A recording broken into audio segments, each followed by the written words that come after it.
TsʻAo writes a letter to sow dissension.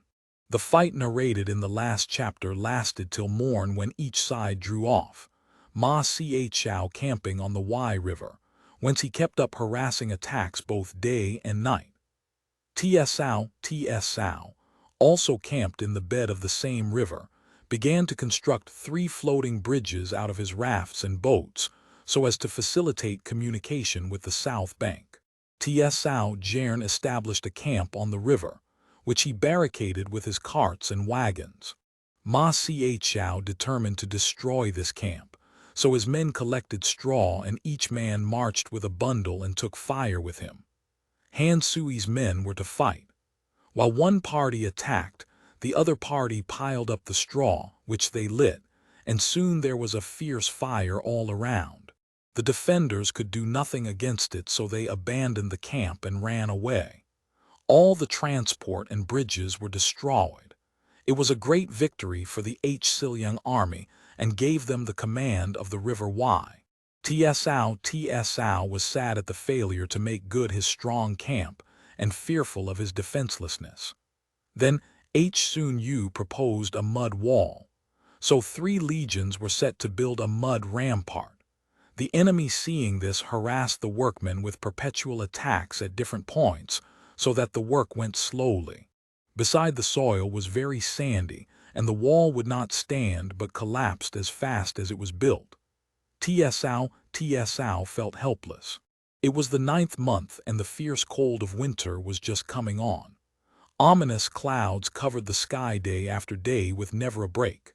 One day, as TsʻAo sat in his tent, very disheartened, a stranger was announced and was led in. He was an old man who said he had a suggestion to offer.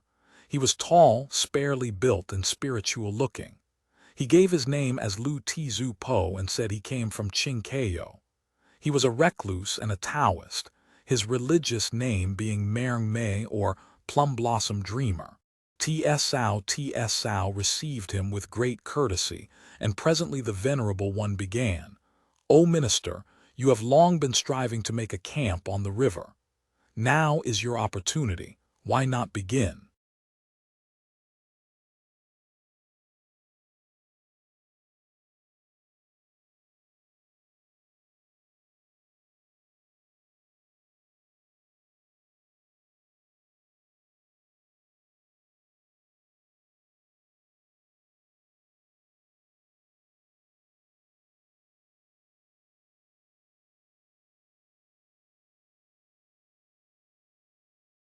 "The soil is too sandy to stand," said TsʻAo.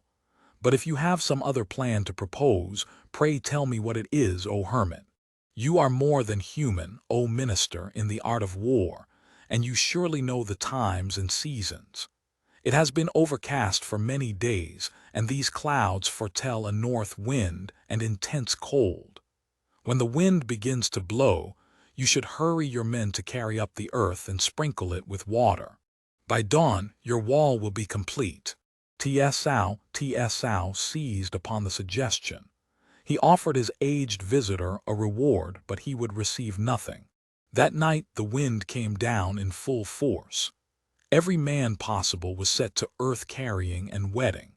As they had no other means of carrying water, they made stuff bags which they filled with water and let out the water over the earth. And so as they piled the earth they froze it solid with water, and by dawn the wall was finished and stood firm. When his scouts told Ma ChʻAo that the enemy had built a wall, and he had ridden out and seen it, he was greatly perplexed and began to suspect help from the gods.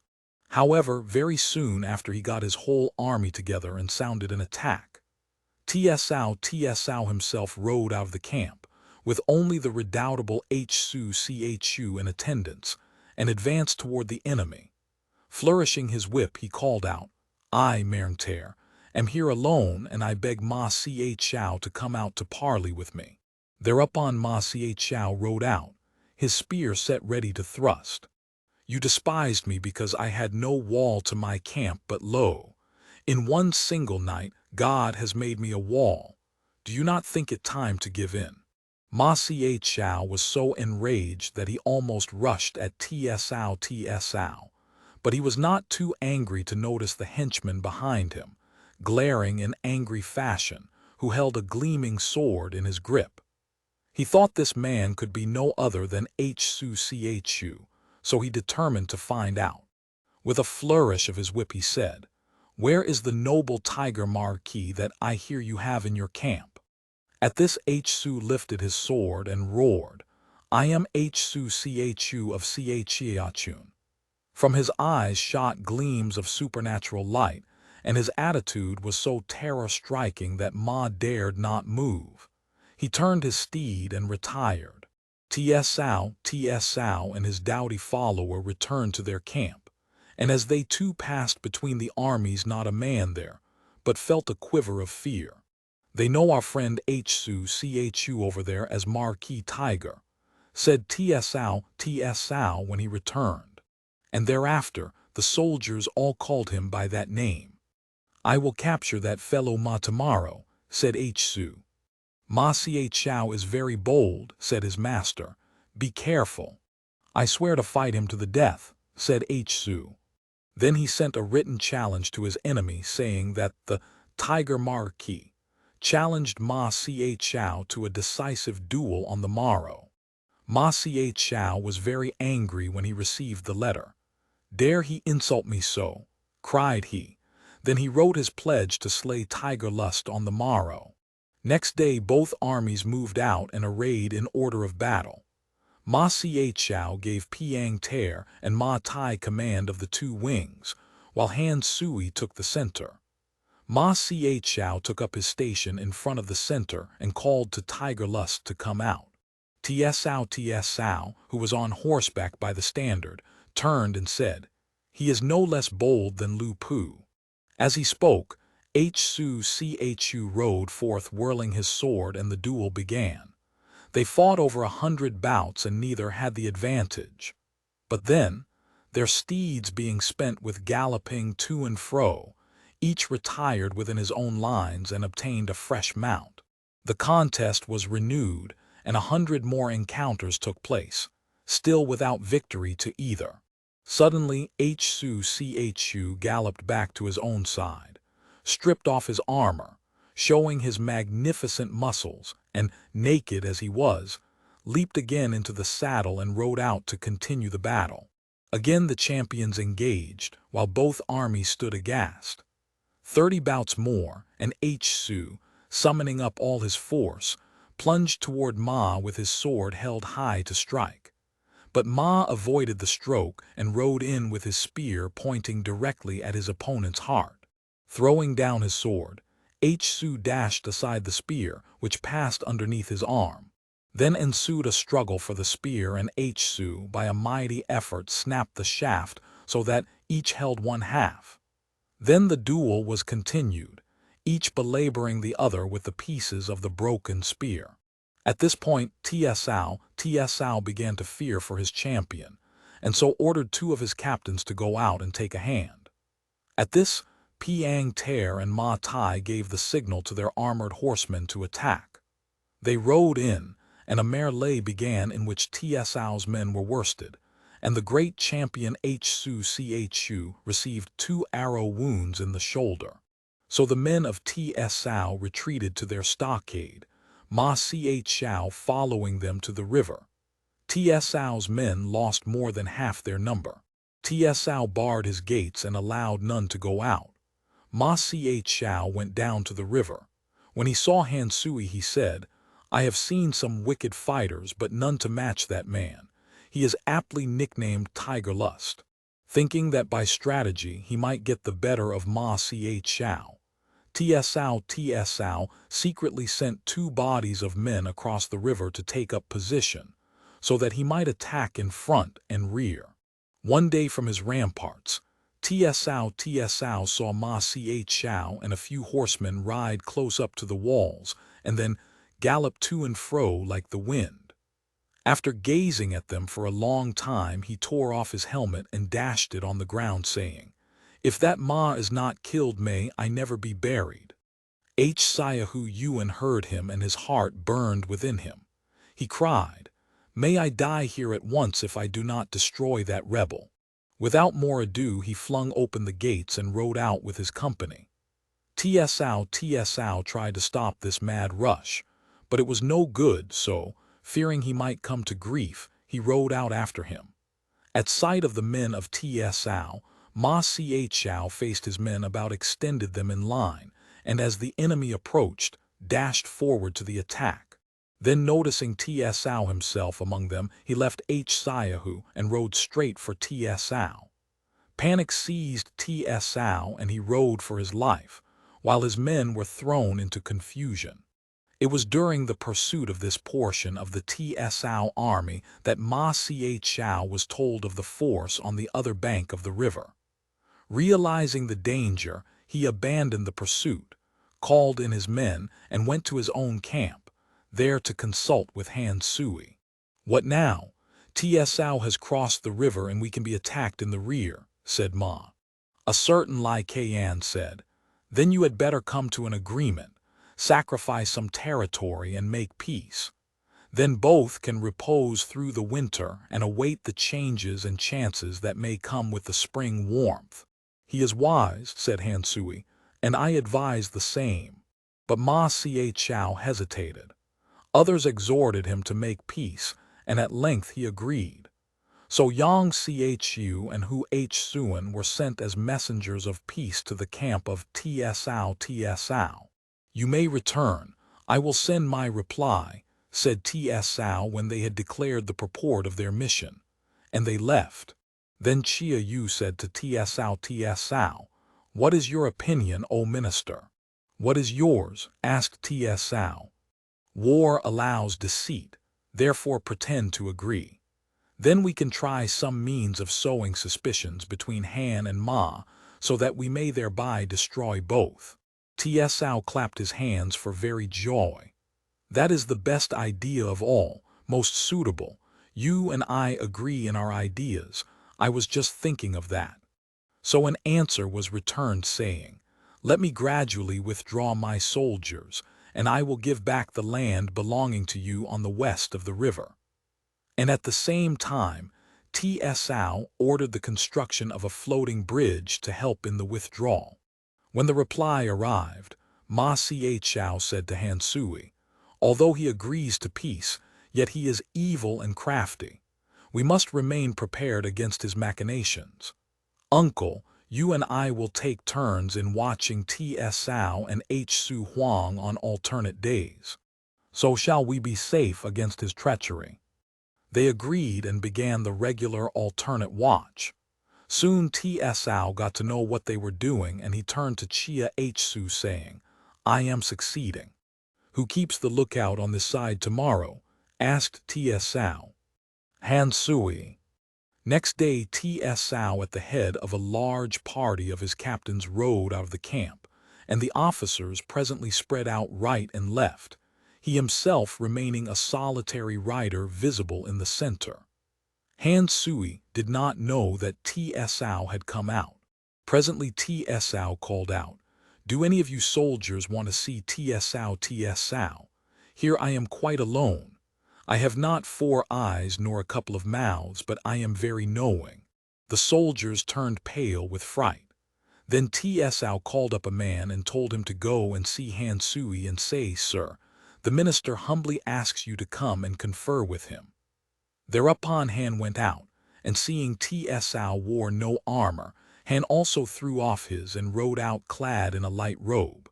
Each rode up to the other till their horses' heads nearly touched, and there they stood talking. Said TsʻAo, "Your father and I took our degrees at the same time, and I used to treat him as an uncle.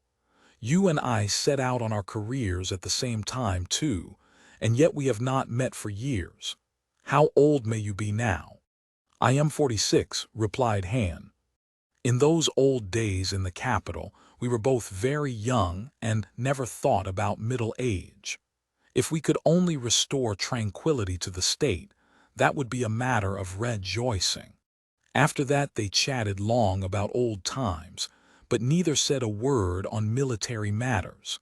They gossiped for a couple of hours before they took leave of each other. It was not long before someone told Ma ChʻAo of this meeting, and he went over to his ally to ask about it. "What was it TsʻAo came out to discuss today?" said he. He just recalled the old days when we were together in the capital. Did he say nothing about military matters? Not a word, and I could not talk about them alone. Ma ChʻAo went out without a word, but he felt suspicious. When TsʻAo returned to his camp, he said to ChʻÜ, "Do you know why I talked with him thus publicly?"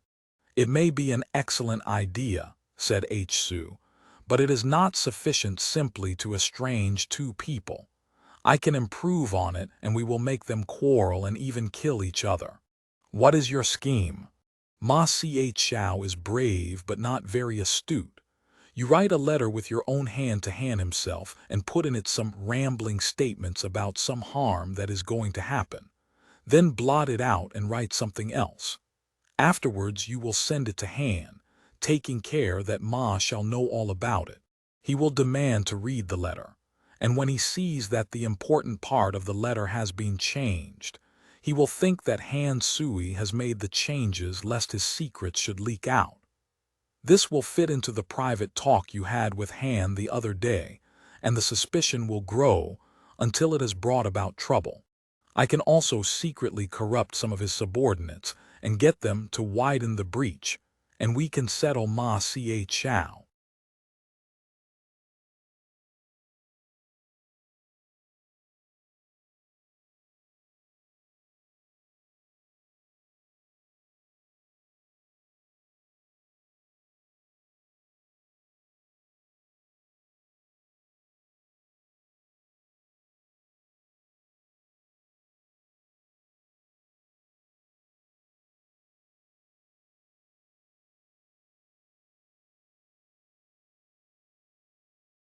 "The scheme looks excellent," said TsʻAo, and he wrote the letter as suggested, and then erased and changed it, after which he sealed it securely and sent it across to Han Sui.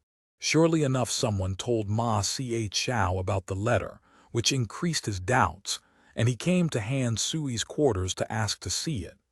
Han gave it to him, and the erasures and alterations struck Ma at once. "Why are all these alterations here?" asked he. "It came like that, I do not know. Does anyone send a rough draft like this? It seems to me, uncle, that you are afraid I shall know something or other too well, and so you have changed the wording. It must be that TsʻAo has sealed up the rough draft by mistake." "I do not think so. He is a careful man and would not make such a mistake. You and I, uncle, have been allies in trying to slay the rebel. Why are you turning against me now? If you doubt my word, I will tell you what you can do. Tomorrow, in full view of the army, I will get TsʻAo to come out and talk. You can hide in behind the ranks ready to kill me if I am false. That being so, I shall know that you are true, uncle." This arrangement made, next day Han Sui with 5 captains in his train rode to the front while Ma ChʻAo concealed himself behind the great standard. Han Sui sent over to say that he wished to speak to the minister. Thereupon, at his command, TsʻAo Hung, with a train of 10 horsemen, rode out, advanced straight to Han Sui, leaned over to him and said, loudly enough to be heard plainly, "Last night the minister quite understood there is no mistake." Then, without another word on either side, he rode away. Ma ChʻAo had heard. He gripped his spear and started galloping out to slay his companion in arms. But the 5 captains checked him and begged him to go back to camp. When Han Sui saw him, he said, "Nephew, trust me. Really, I have no evil intentions."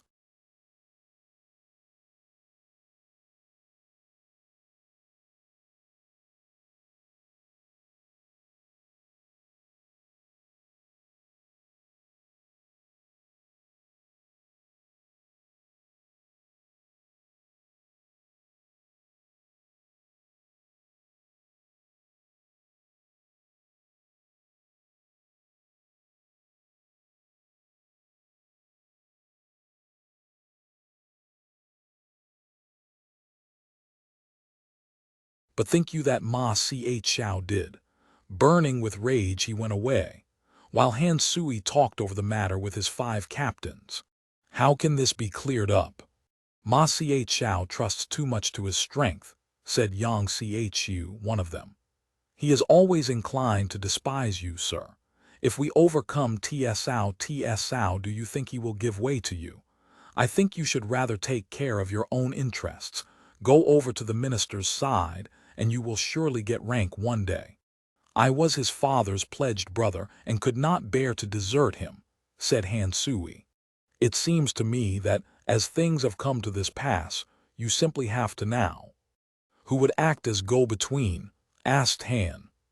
I will, said Yang ChʻÜ. Then Han Sui wrote a private letter which he confided to Yang ChʻÜ, who soon found his way over to the other camp. TsʻAo was only too pleased, and he promised that Han Sui should be made Marquis of Xiliang and Yang ChʻÜ its prefect. The other Confederates should be rewarded in other ways. When the preparations for the act of treachery were complete, a bonfire was to be lighted in Han's camp, and all would try to do away with ChʻAo. Yang ChʻÜ went back and related all this to his chief, and Han Sui felt elated at the success of his overtures. A lot of wood was collected in camp at the back of his tent ready for the signal blaze, and the 5 captains got ready for the foul deed.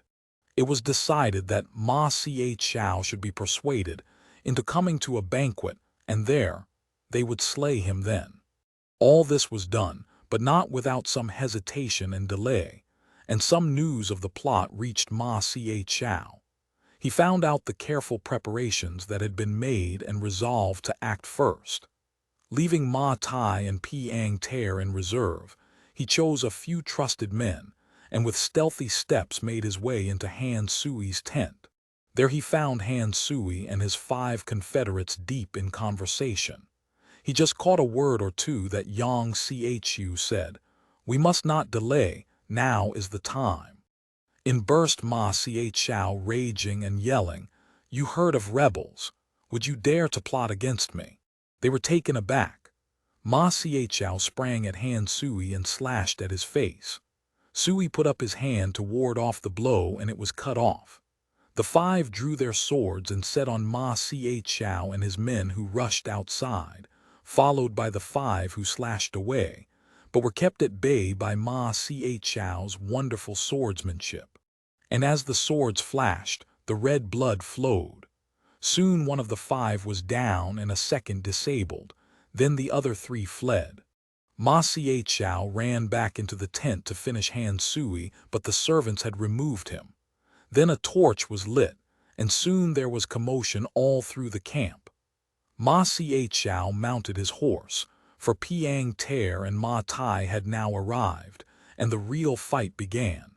TsʻAo's men poured in from all sides, and the Xiliang men fought with each other.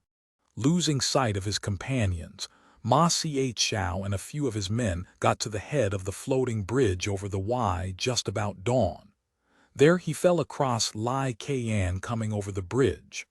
ChʻAo set his spear and rode at him full tilt. Lai Qian let go his spear and fled. Lucky for him, it seemed at first that Yu Qin came up in pursuit, but unable to get near enough to seize ChʻAo, Yu Qin sent an arrow flying after him.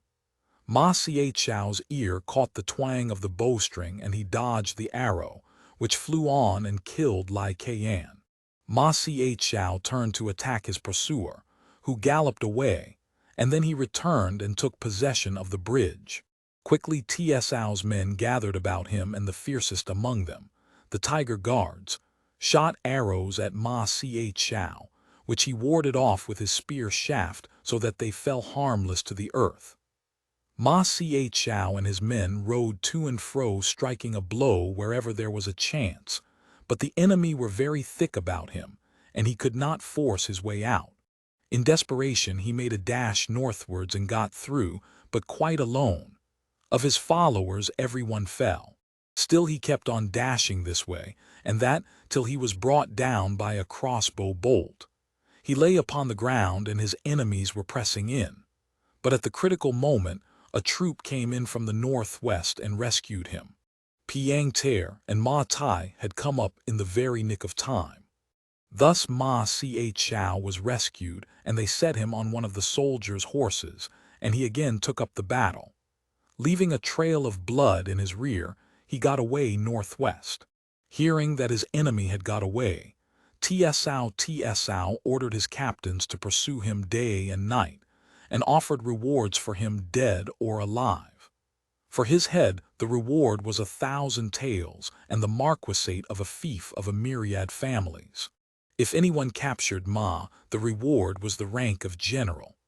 Consequently, the pursuit was warm as everyone was anxious to win renown and reward. Meanwhile, careless of all but flight, Ma galloped on, and one by one his followers dropped by the way. The footmen who were unable to keep up were captured till very few remained, and only some score of riders were left. They traveled toward ChʻAo. TsʻAo in person joined the pursuit and got to Anting, but their Ma ChʻAo was still far in advance, so he gave up and returned. Gradually the captains did the same, all coming back to ChʻAo. Poor Han Sui, with the loss of his left hand, was an invalid, but he was rewarded with the marquisate, and his confederates, the 5 captains, were given rank and office. Then orders were given to lead the whole army back to the capital. Yang Fu, a military officer of rank, came to ChʻAo to point out the danger of withdrawal. Ma ChʻAo has the boldness of Lu Pu and the heart of a barbarian. Unless you destroy him this time, he will come again, and he will be both bolder and stronger, and the whole of this district will be lost to the throne. Wherefore you should not withdraw your army.